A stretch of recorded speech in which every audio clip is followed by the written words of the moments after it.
شعبان المعظم کے مہینے میں ہم نے اور آپ نے کیا کرنا ہے؟ 3 کام جو کرنے کے ہیں۔ ایک،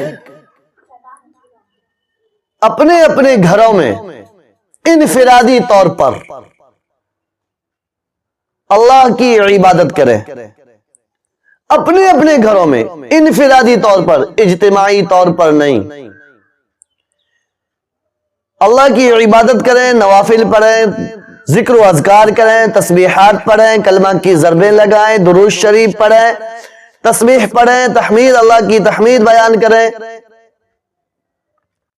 اور صلاۃ التسبیح بھی پڑھ لیا کریں، دیگر نماز نوافل بھی پڑھ لیا کریں۔ دوسرا امور ہے قبرستان جانا۔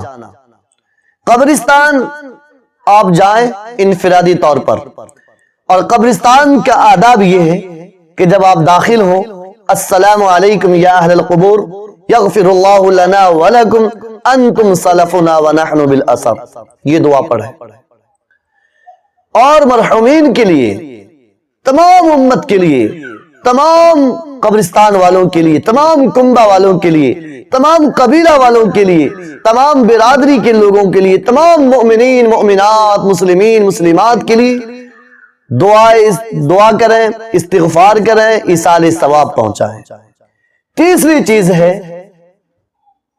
کہ 15 شعبان المعظم کا آپ روزہ رکھیں، روزہ رکھنا چاہیے۔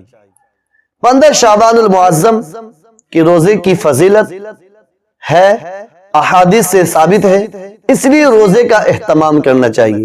یہ روزہ واجب اور فرض نہیں ہے، نفل روزہ ہے، لیکن پیارے آقا محمد الرسول اللہ صلی اللہ تعالی علیہ وسلم رکھا کرتے تھے، اعلان کیا کرتے تھے، بتلایا کرتے تھے کہ اس روزے کی فضیلت آئی ہے۔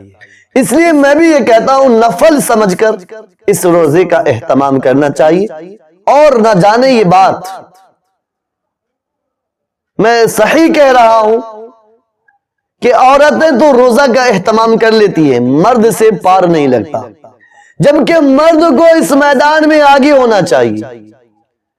عورتوں سے نماز پار نہیں لگتی، وہ نماز کی پابند نہیں ہوتی، ان کو کام کاج اتنا ہوتا ہے کہ فرصت ہی نہیں ہوتی۔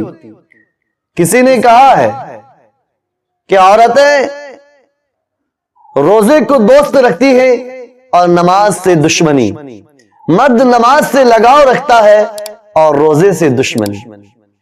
تو یہ چیزیں مرد پر عورتوں پر صادق نہیں آنی چاہیے، یہ آنا خسارے اور نقصان کی بات ہے۔ مرد کو بھی روزے کا اہتمام کرنا چاہیے اور خاتون کو بھی نماز کی پابندی کرنی چاہیے۔ یہ 3 امور ہیں جس مہینے میں اس شب یعنی شب برات کے نام پر جو اعمال کیے جاتے ہیں کرنے چاہیے۔ اللہ پاک ہم سبوں کو عمل کی توفیق عطا فرمائے۔